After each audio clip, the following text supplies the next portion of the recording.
Welcome to Now Serving, a Side of Therapy, your intro guide into the therapeutic world.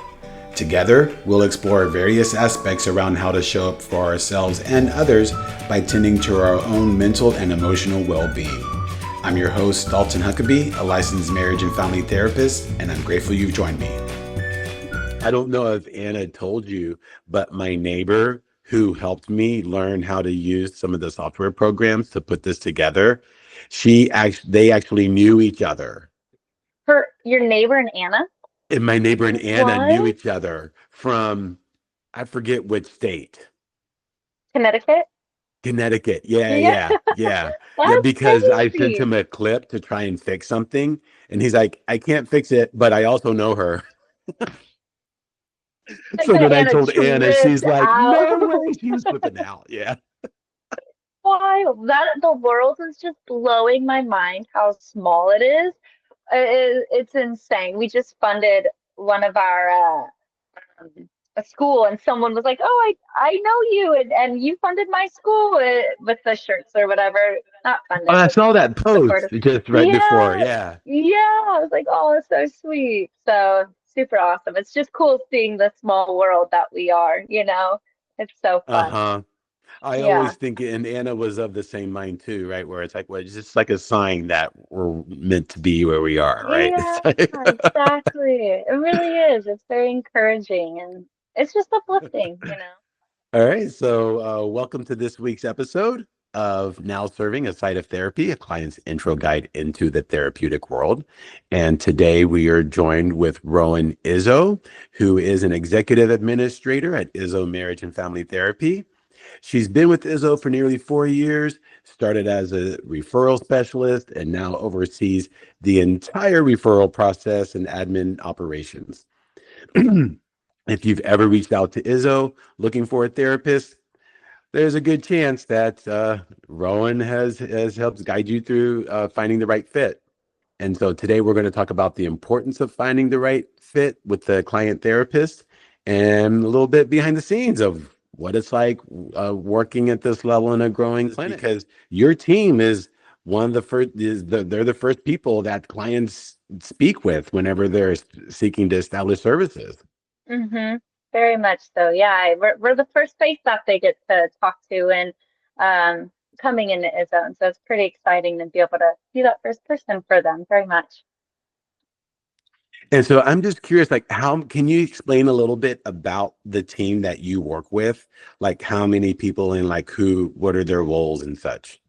Yeah, yeah. So the referrals team um, for the phone call process does conduct with just one person. They are a part of the referrals team. They will get the referral and they help connect them with their clients um, and the clients to the clinicians. And so they do a lot of the screening and a lot of the one-on-one conversation to understand what the client's needs really are. And so that would be there's like one person in our team who does that, and then there's other people behind the scenes who support with the scheduling process and support with the paperwork process. And so it's about a little bit of a group of like 6 people, but who do the phone calls and who do the connecting is one person on the team.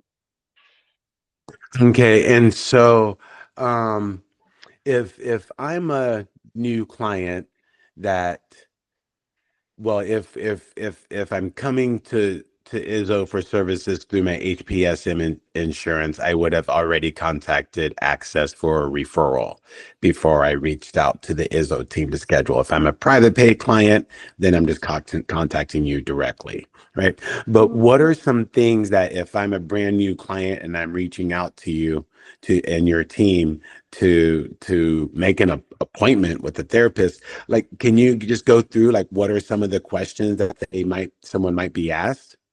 Yeah, of course. So depending on whether you come through us from HPSM or through private pay route, the questions are the same. We really just want to understand what the client's needs are. And so we kind of just start off by introducing ourselves and getting to know the client a little bit more, and seeing what they're seeking, what are they interested in services for, what are some things that they're wanting support around.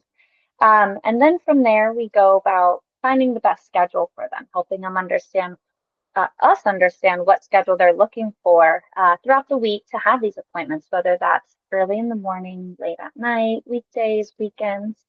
And then from there, we try to get more into that preferences. Okay, so are they wanting CBT work? Are they wanting DBT work? And so we try to figure out more of what are some things that you're seeking? Do you want a male therapist? Do you want a female therapist? Is there like childhood trauma that they're seeking? And so in talking with the client, we try to find are they sharing those things with us? And if they are, then we would match that to what the client clinicians experiences, and then we would help support them with it that way. I see, and I know that Zoe, who's in charge of all the director of marketing, right, of all the website stuff, like they now have a list of all of the clinicians, information on there, and some of them even have videos, right? Some of them even having a link to the Yeah. clinician Psychology Today profile, right? And so I was just curious, do the clients ever ask, oh, hey, is there a list of clinicians that I can look at?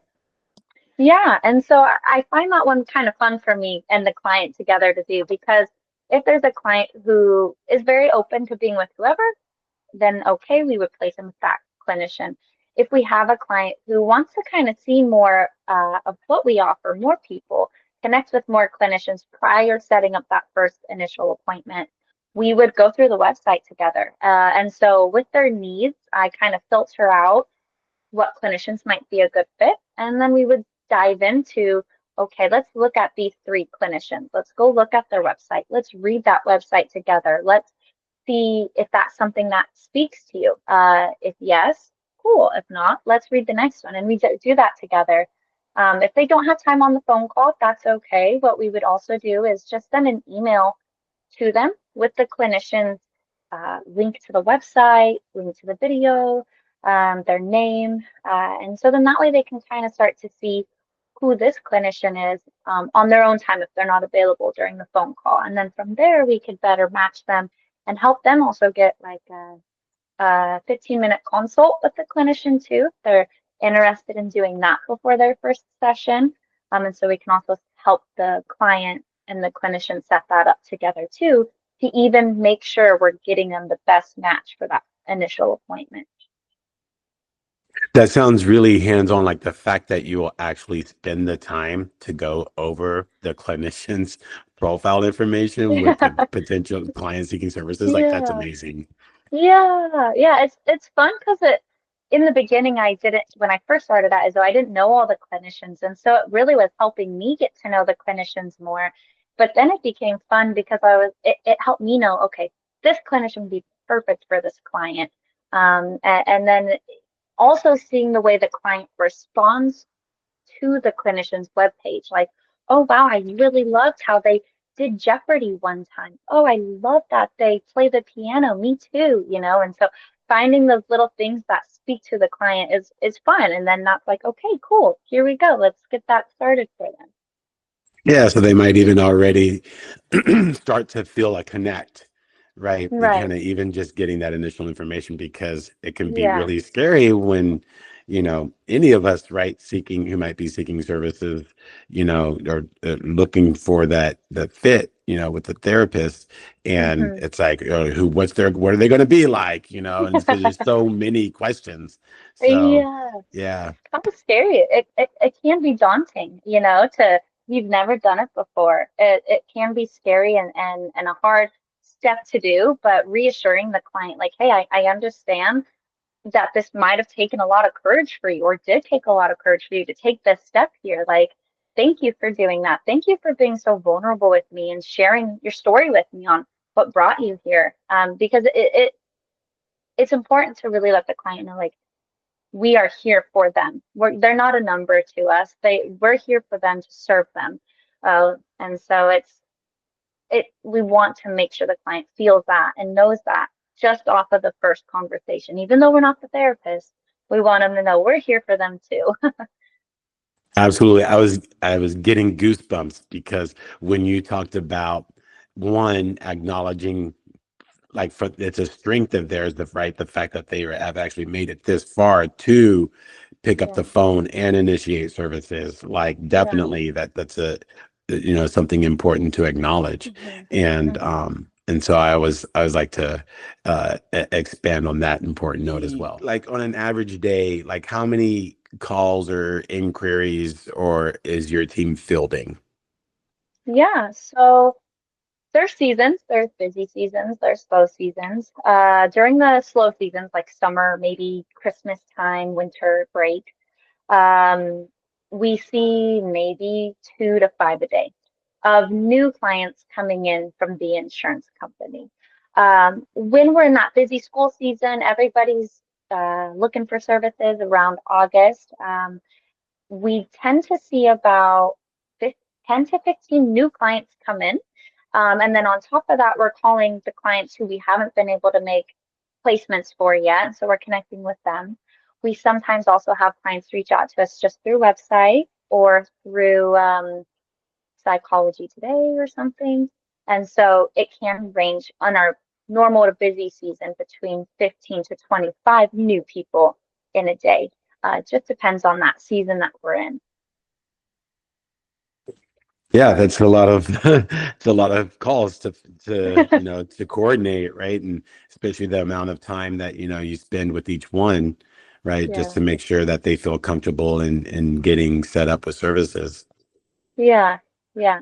Definitely. Yeah. Well, the comfortable part is very important because if you're not comfortable, why would you want to continue, So that is definitely the main, focus of making the client feel welcome, heard, seen, comfortable to then continue that process. So say for example, they've kind of, like we've acknowledged, right? They've made it that far where, to the point where they're making that, they made the call and they're like, okay, yeah, great. I feel like I found the clinician, right, that I'd like to start with.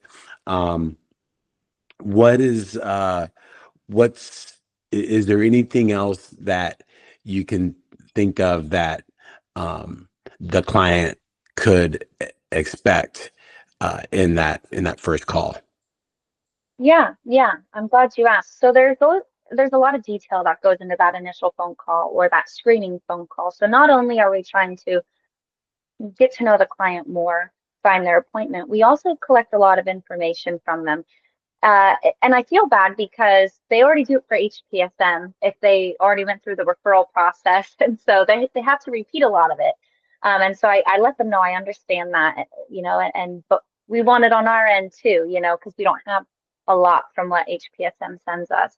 So with that, we, ask what they're seeking. We've done that. We've got their therapist and then we got their appointment.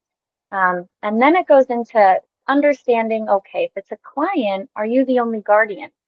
We want to make sure we have that consent from the guardian. And so if there's multiple guardians, we like to get consent from both. And then we also like to make sure we have the correct phone numbers on file. We want to know we have the best way to connect with you. And then we collect their email address if they have an email address.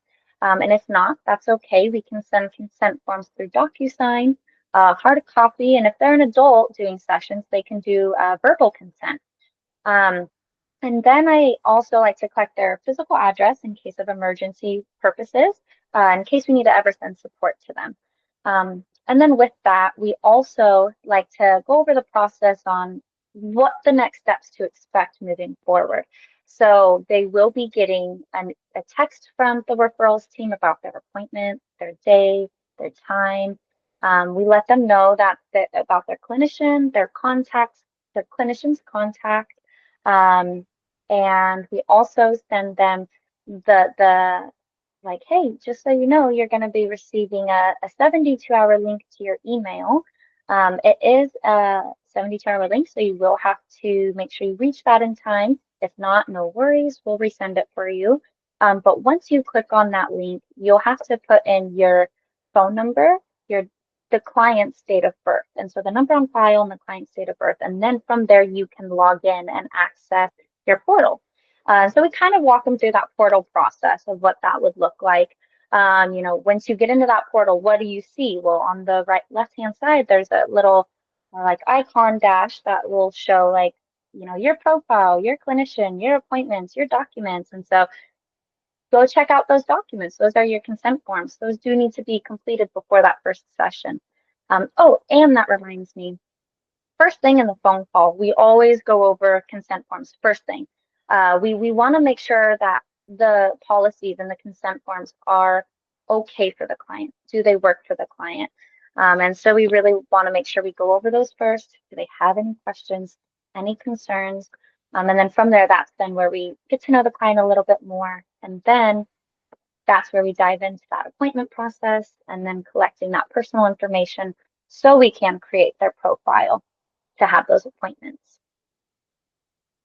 Well, yeah, I didn't know you guys were like going over all the consent intake forms with them too. Yeah, because like you Yeah, said, they've gone through well that and the medical information, kind of the medical information, right? That is yeah, collected through HPSM and then through you team and then through our team, right? So it's almost like, it's kind of like liking it to a doctor, right? It's like, yeah, okay, well, I already can explain to one person, I explain it to yeah. another person. Yeah, yeah, I feel bad too because I'm like, I'm sorry, I know you've done this before, but but we want to make sure, we on our end for Izzo Therapy, we have the information for our company, and it helps the clinician know. The more information the client tells the referrals team, that's going to help even more with the matching, with the pairing with your clinician. And then we will share everything you tell us, we share with the clinician too. And so I mean the client. And so, yeah, so we definitely try to collect everything as much as we can and write it down as they're sharing it. And so, I like to let them know when I'm on the call, like, just so you know, I'm writing everything down that you're sharing, and this will be all given to your therapist. And to reassure them, like, hey, you're not just speaking and this isn't going to be thrown away, you know? Yeah. Yeah, and it's, even though it might seem a bit laborious on, on the client's onboarding end, um, there is an intent and purpose, right? There's certain legal and ethical requirements that we Mhm. abide by, right? And so that it is there for a reason, right? It's not just to to make us all go crazy over all the numerous questions. There's a method to the madness, I swear. Yeah. Yes, that very much that. Have you ever experienced where you go through the whole process of getting the client on board and they've been had a match with the clinician, and then they come back and say, oh, you know what, that wasn't necessarily like a good fit like I thought it might Mm. be. Like, do you ever go through that process with Yeah. clients? Yeah, it does happen. I mean, it doesn't happen all the time, but it does happen. Like, not everybody loves chocolate cake. Not everybody loves vanilla cake, and so on our end, with what you share with us, we will do the best we can to pair you with that right therapist, but it might not always work out. And so we do like to also share with the client, hey, like if this isn't a right fit, that's okay. Like please come back to us. We want to find the best fit for you. It's very important, detrimental to your therapeutic process of finding that support early on. Do 2 to 3 sessions maybe with your therapist and see how it's going. If you're like, no, this isn't it, I'm not connecting, that's okay. There's no shame in that. I've been to like 3, 4 therapists myself, so you have to find that right fit. And once you do, though, it's like you won't ever want to leave them. They're in your pocket all the time. So it's very important. It does happen, but there's no shame, and we definitely want to help them find that right fit early on. Yeah, and it's not necessarily, right to your point, it's not necessarily a right or wrong thing either way, right? Yeah. It's just about whatever, again, the center here is around the client, right? And whoever the client is, whether it could be us or it could be the clients coming to Izzo, right? So the client in general, like that's the main focus, right? Is that they feel whatever they feel is best for them in order to feel safe in the Hmm. therapeutic space. And something else that was coming to mind for me too was like sometimes clients might come to Izzo looking for certain services that we may not offer. right? Mm, If it's maybe like higher level of care situations, right? Or more like legal custodial matters, right? Like that we may not, we don't offer. But so some of that might get screened in that first initial session, right? hmm. So clients looking to establish services might find out in that first session, oh, we might need to direct them elsewhere Yeah. if they're Yeah. that looking for a specific need. Right, and that does happen. HPSM, I've noticed sometimes when they do their screening, will sometimes send us members who might need different services, and that's okay. We can still support the client. It might not be to the exact support that they're wanting, but we'll help you find that. We'll get you there. And we do like to tell the client that, for example, we've had a lot of members who are seeking diagnoses for maybe ADHD or something else, and they're wanting medication. And we do let them know, like, hey, I want to be transparent with you. We cannot diagnose ADHD. We cannot prescribe medication. However, I do want to support you in this process still. And I know our clinician can help you through that. And so we kind of share a little bit on what that would look like. Which, I'll share here too. If a client's wanting that medication, I would let them know, yeah, the therapist can still support you, and we can still help you get that medication by working with your PCP, your primary care provider. If you have a doctor, wonderful. Let's work with them. So I let the client know that they need to sign a release of information with their clinician. And then the clinician will have to sign off and do their part on that paperwork. And then they would also have to do it with the doctor. But once that's completed, then you have a doctor, therapist, and client all together. And then that's where that diagnosis or that medication can start coming in. And so that's the process we try to let the clients know we can do to support them, or refer them out to other services and still support them in the meantime of if it's a different need too.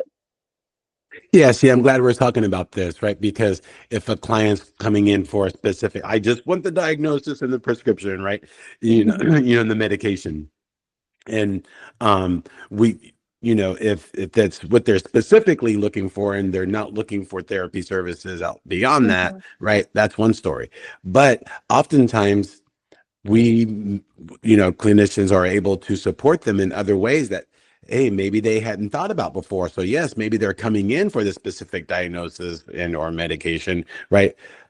But there's this other side of that too, right? Hmm. That if they're open to it and curious, a little curious about it, we could be able to support them other ways that maybe they hadn't really originally thought about.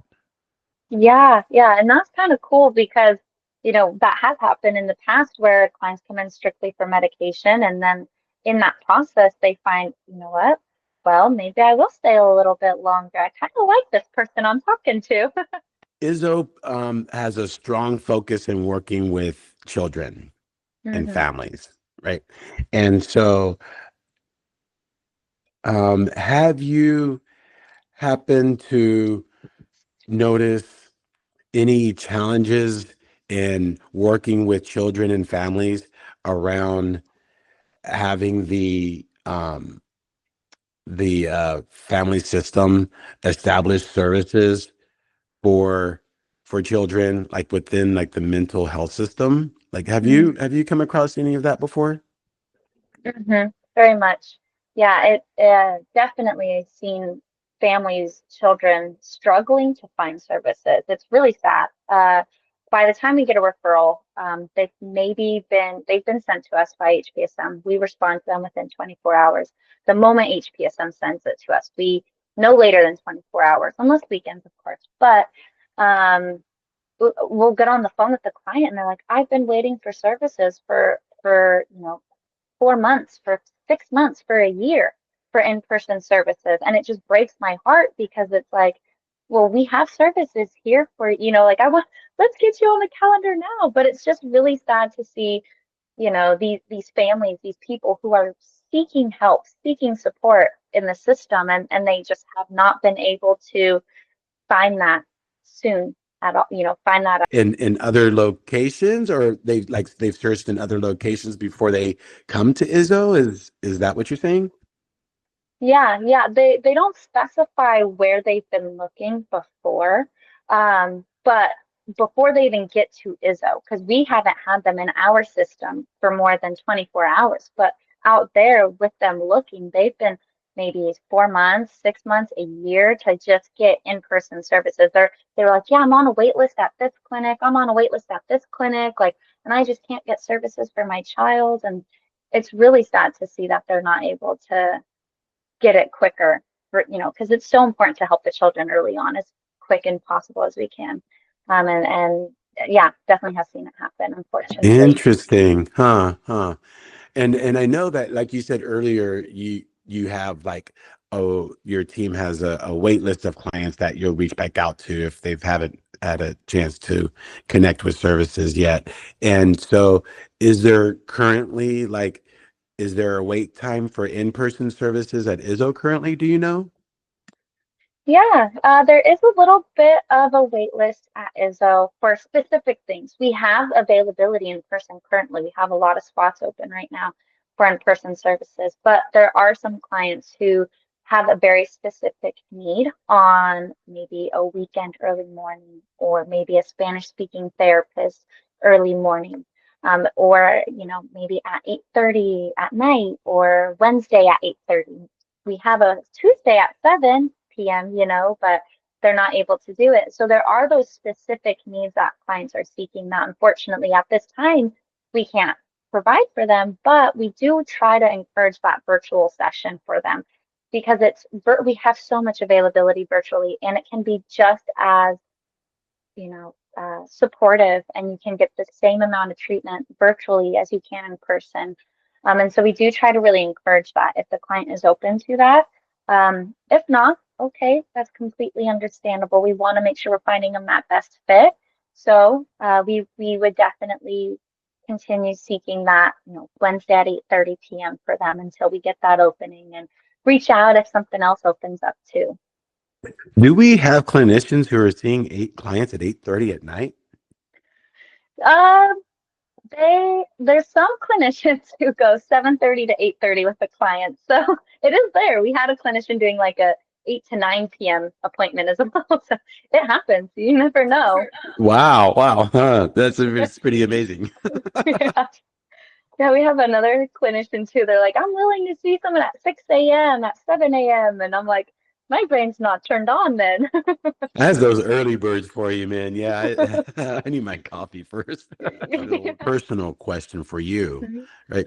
Because you like we've been talking about like you are kind of like you and your team are one of the first people that clients will be speaking with whenever they're connecting for services. And so I'm just kind of curious, like what makes you passionate about helping children and families find the support that they need? Because you've Well, even had mentioned like this, like, oh my God, I want to help you so bad. Like, what is there for you that makes you feel so strongly about this? I would really say, my passion does come from a uh, deep place and belief of like every child or family, they all deserve the same opportunity to be able to thrive, to be able to succeed in life, no matter your background, no matter your community. And so I get to see like firsthand how being that support for the client for the right time can completely change the trajectory for that client, and for someone's life. And so, whether it's just the access to the resources or emotional support, or simply just showing up and listening for that client, those moments all matter. And that moment on the phone for that client, like sometimes I'm like, wow, they feel like, thank you so much for sitting and talking with me. Like, I really needed to just sit with someone. And I'm like, you're welcome. Like, that's what I'm here for. And I want them to know that. And so, yeah, everybody deserves that opportunity to have that access to success, to thrive, and I want them to be able to know that and feel that. And I hope they do when we connect with them and stuff. But yeah. Oh, that's great. Yeah, thanks for sharing. It's Yeah. like you said, it kind of it reminds me of like, you want the hand to be there on the opposite end when someone's reaching out their hand, right? It's like your hand is able to kind of reach out and meet them and Yeah. support them in that process. Yeah, yeah, it does feel like that. I'm like, even though we're on the phone and we don't know what each other look like, I'm still here to help you and I'm here to walk you through this process, and get you that help and support because you deserve to be taken care of too. Yeah. Oh, I love that. I love that. Yeah. So when we think about like clients, the all the kind of the all the chats that you have with clients, right? All these kind of people kind of coming in and all these conversations that you have. Where would you say like where do the clients come from? Yeah. Yeah, like how do clients end up calling Izzo? Yeah, that's a great question. So, there's many different avenues where we receive clients from. So we do get some clients, a lot of our clients actually come from the insurance company that we are in contract with. So we're not a part of the insurance company. We're our own company, but we are in contract with Health Plan of San Mateo. And so for any client that has Medi-Cal through San Mateo County, is most likely eligible for Health Plan of San Mateo. And so we get a lot of clients from that access team of HPSM, Health Plan of San Mateo. A lot of our clients come from there. We also see some private pay clients as well. Those come through like Psychology Today. They might come through Google search. They might come from word of mouth. Friend told me about it. So we see different things. A lot of it is from that insurance company though. Yeah, so whether it's like a doctor's referral, right, Mm, or like maybe like a school counselor, right? So that referral could come from other uh important providers in the client's life. yes, yes, and that does remind me. So we do have the client themselves comes from HPSM, but then when we just talk with them, we're like, okay, like how'd you hear about it? So a lot of the time it's like, oh well, the school told me, maybe we should try, my child should be in therapy for support around this, or my doctor told me, or um a lot of the times we do see it's like the doctor and or the school, whether it's the teacher who mentioned it, whether it's the principal or the team at the school. We see that, or it's like, hey, a friend told me I should come in, and so I talked to my doctor, and now I'm here. Yeah, that does happen. So when the to kind of like summarize things a little bit, when if to kind of from the client's perspective, from the moment that they reach out to the referrals team, how long do you think it would take before the client has their first appointment? I would say about a week, really. If the client has open availability, and they're comfortable with virtual, they could be placed within that week. About 6 to 7 days out. We like to give them enough notice to be able to complete that paperwork, ask any questions, connect with their therapist, get to know their therapist a little bit, and then they will have their appointment. So 6 to 7 days. Okay, great. Awesome. Awesome. Yeah. And then is there anything that we haven't discussed yet, that we haven't touched on, that you wish that every new client understood about the referrals process? Clinician for the client. It's really about finding that right fit for the client, and to match their needs, to match their unique personal needs. And so we know when someone reaches out for help, it often comes from like we mentioned earlier, from that vulnerable time. And so it's natural to try to support them quickly, like let me get you help right now. But we want to take a little extra time in that referrals process and that screening to really step back and be that empty vessel for them so they can to learn more about their background so we can get them that right fit because it is very important for them to start that process, early on with the right fit if we can do it. And if not, let's figure it out together. And that's what we're here to help them with. So it's likely not a quick 5 minute phone call. Is that what you're saying? It could be if they want it to be. However, I would say the phone calls take generally, depending on how much the client wants to talk. I've been on the call sometimes with a client for an hour to 2 hours. Um, yeah, yeah, yeah. It's been fun. I don't mind. I love it. I love sitting there and getting to sit and chat with them. And then, but sometimes the client is like, nope, I want this and this and this and this time, and boom. And then you're like, okay. 10 minutes later, maybe they're like, perfect. And it can be a very quick call, or we could make it go longer if we want. So we really like to let the client frame that phone call. How do they want to frame it? And we'll guide them. We'll walk with them in that. So yeah. Awesome. Awesome. Yeah. So Yeah. it can vary based on where the client's at and what they need. Yeah, that's Yes. awesome. That's awesome. Let's see. Any kind of closing thoughts as we wrap up here? I would say one closing thought or just encouragement that comes to mind is don't be discouraged, when starting therapy. It is, like we mentioned earlier, it can be scary, it can be daunting, and we know you're coming from a vulnerable place, and we're going to be those people to hold that for you. So, stay steadfast and continue that search and continue finding that right fit for you. And if it's not with one therapist, we have multiple other, let's find it together and let's start search together.